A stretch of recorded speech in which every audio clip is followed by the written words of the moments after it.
Absolutely love this one, right? Woo. This is sort of it's not a short speech, so I don't want this to slip and break because it's very important to me. Thank you so much. She's so supportive. We all need someone like that. I'm Taylor. Good evening.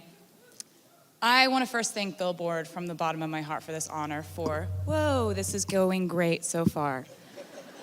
Excellent. Okay.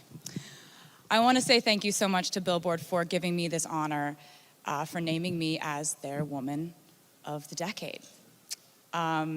So what does it mean to be the woman of this decade? Well, it means I've seen a lot. When this decade began, I was 20 years old, and I had put out my self-titled debut album when I was 16, and then the album that would become my breakthrough album, which was called Fearless. And I saw that there was a world of music and experience beyond country music that I was really curious about. I saw pop stations send my songs Love Story and You Belong With Me to #1 for the first time. And I saw that as a female in this industry, some people will always have slight reservations about you. Whether you deserve to be there, whether your male producer or co-writer is the reason for your success, or whether it was a savvy record label. It wasn't. I saw that people love to explain away a woman's success in the music industry. And I saw something in me change due to this realization. This was the decade when I became a mirror for my detractors. Whatever they decided I couldn't do is exactly what I did. Oh, I'll take it. Thanks. Whatever they criticized about me became material for musical satires or inspirational anthems. And the best lyrical examples I can think of are songs like Mean, Shake It Off, and Blank Space. Basically, if people had something to say about me, I usually said something back in my own way. And this reflex dictated more than just my lyrics. When Fearless did win Album of the Year at the Grammys, and I did become the youngest solo artist to ever win the award, with that win came criticism and backlash in 2010 that I'd never experienced before as a young new artist. All of a sudden, people had doubts about my singing voice. Was it strong enough? Was I a little bit pitchy? All of a sudden, they weren't sure if I was the one writing the songs because sometimes in the past I had co-writers in the room. At that time, I couldn't understand why this wave of harsh criticism had hit me so hard. I believe a popular headline back then was "A swift backlash," which is clever, you gotta give it to him. And now I realize that this is just what happens to a woman in music if she achieves success or power beyond people's comfort level. I now have come to expect that with good news comes some sort of pushback, but I didn't know that then. So then I decided that I would be the only songwriter on my third album, Speak Now, and that I would tour constantly, work on my vocals every day, and perfect my stamina in a live show. I decided I would be what they said I couldn't be. I didn't know then that soon enough people would decide on something else I wasn't quite doing right, and then the circle would keep going on and rolling along, and I would keep accommodating, overcorrecting in an effort to appease my critics. They're saying I'm dating too much in my 20s? Okay, I'll stop. I'll just be single for years. Now they're saying my album Red is filled with too many breakup songs? Okay, I'll make one about moving to New York and deciding that really my life is more fun with just my friends. Oh, they're saying my music is changing too much for me to stay in country music? All right. Okay, here's an entire genre shift and a pop album called 1989. Ah, you heard it? Sick. Now it's that I'm showing you too many pictures of me with my friends. Okay, I can stop doing that too. Now I'm actually a calculated manipulator rather than a smart businesswoman. Okay, I'll disappear from public view for years. Now I'm being cast as a villain to you. Okay, here's an album called Reputation, and there are lots of snakes everywhere. In the last 10 years, I have watched as women in this industry are criticized and measured up to each other and picked at for their bodies, their romantic lives, their fashion. Or have you ever heard someone say about a male artist, I really like his songs, but I don't know what it is. There's just something about him I don't like. No, that criticism is reserved for us. But you know, I've learned that the difference between those who can continue to create in that climate usually comes down to this. Who lets that scrutiny break them, and who just keeps making art. I've watched as one of my favorite artists of this decade, Lana Del Rey, was ruthlessly criticized. Yes. Yeah. Thank you. We have similar tastes. I like it. She was ruthlessly criticized in her early career, and then slowly but surely she turned into, in my opinion, the most influential artist in pop. Her vocal stylings, her lyrics, her aesthetics, they've been echoed and repurposed in every corner of music. And this year, her incredible album is nominated for Album of the Year at the Grammys because she just kept making art. And that example should inspire all of us, that the only way forward is forward motion, that we shouldn't let obstacles like criticism slow down the creative forces that drive us. And I see that fire in the newer faces in our music industry whose work I absolutely love. I see it in Lizzo, Rosalia, Taylor Parks, Hayley Kiyoko, King Princess, Camila Cabello, Halsey, Megan Thee Stallion, Princess Nokia, Nina Nesbitt, Sigrid, Normani, Her, Maggie Rogers, Becky G, Dua Lipa, Ella Mai, Billie Eilish,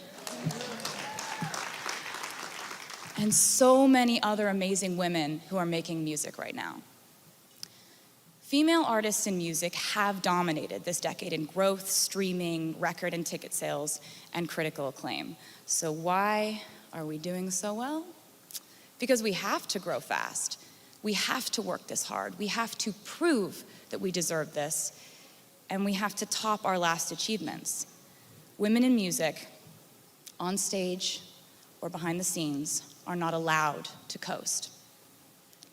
We are held at a higher, sometimes impossible feeling standard. And it seems that my fellow female artists have taken this challenge and they have accepted it. It seems like the pressure that could have crushed us made us into diamonds instead. And what didn't kill us actually did make us stronger. But we need to keep advocating for women in the recording studios, behind the mixing board, in A&R meetings, because rather than fighting to be taken seriously in their fields, these women are still struggling to even have a chance to be in the room.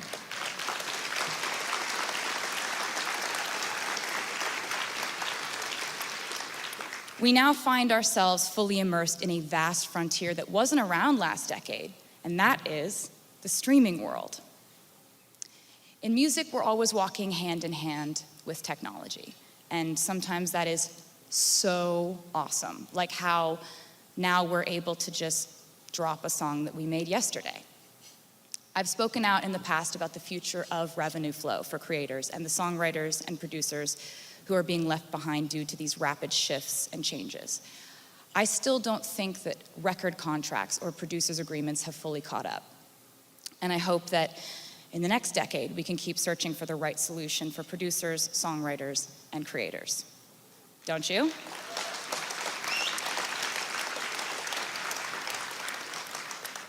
Lately, there's been a new shift that has affected me personally, and that I feel is a potentially harmful force in our industry. And as your resident loud person, I feel the need to bring it up. And that is the unregulated world of private equity coming in and buying up our music as if it is real estate. as if it's an app or a shoe line. This just happened to me without my approval, consultation, or consent. After I was denied the chance to purchase my music outright, my entire catalog was sold to Scooter Braun's Ithaca Holdings in a deal that I'm told was funded by the Soros family, 23 Capital, and the Carlyle Group. Yet, to this day, none of these investors have ever bothered to contact me or my team directly to perform their due diligence on their investment in me, to ask how I might feel about the new owner of my art, the music I wrote, the videos I created, photos of me, my handwriting, my album designs. And of course, Scooter never contacted me or my team to discuss it prior to the sale, or even when it was announced. I'm fairly certain he knew exactly how I would feel about it, though. And let me just say that the definition of the toxic male privilege in our industry is people saying, but he's always been nice to me, when I'm raising valid concerns about artists and their rights to own their music. And of course he's nice to you. If you're in this room, you have something he needs. The fact is that private equity is what enabled this man to think, according to his own social media post, that he could buy me. But I'm obviously not going willingly. Yet the most amazing thing was to discover that it would be the women in our industry who would have my back and show me the most vocal support at one of the most difficult times, and I will never, ever forget it. Like, ever.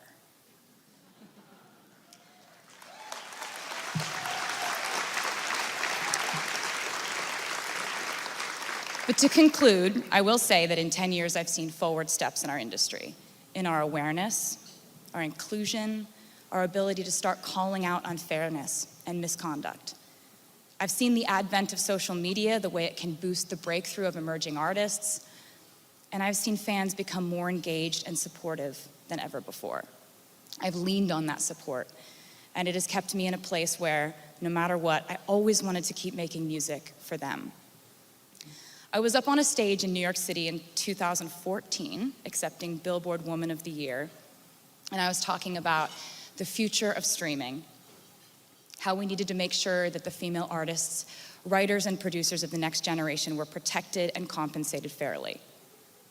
This was before my record deal with Universal last year that would contractually guarantee that the artists on their roster be paid upon any sale of their Spotify shares, unrecoupable. So thank you for that.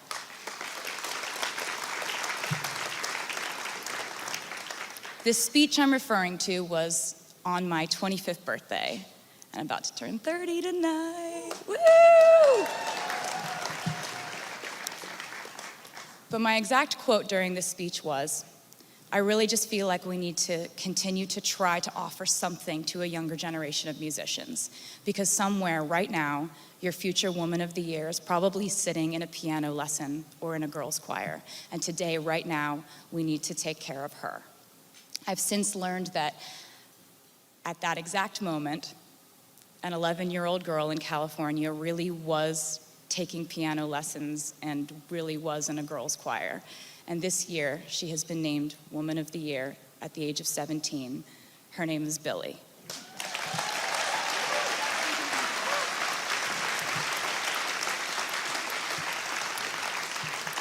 And those are the stories we need to think about every day as we do our jobs within this industry.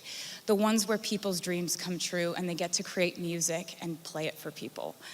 The ones where fans feel a connection to music that makes their day easier, makes their night more fun, makes their love feel more sacred, or their heartache feel less isolating. The ones where all of you in this room stand as an example for someone else in the next generation who loves the same thing that we love. Music. And no matter what else enters the conversation, we will always bring it back to music. And as for me, lately I've been focusing less on doing what they say I can't do and more on doing whatever the hell I want. Thank you for a magnificent happy, free, confused, sometimes lonely, but mostly golden decade. I'm honored to be here tonight. I feel very lucky to be with you. Thank you so much.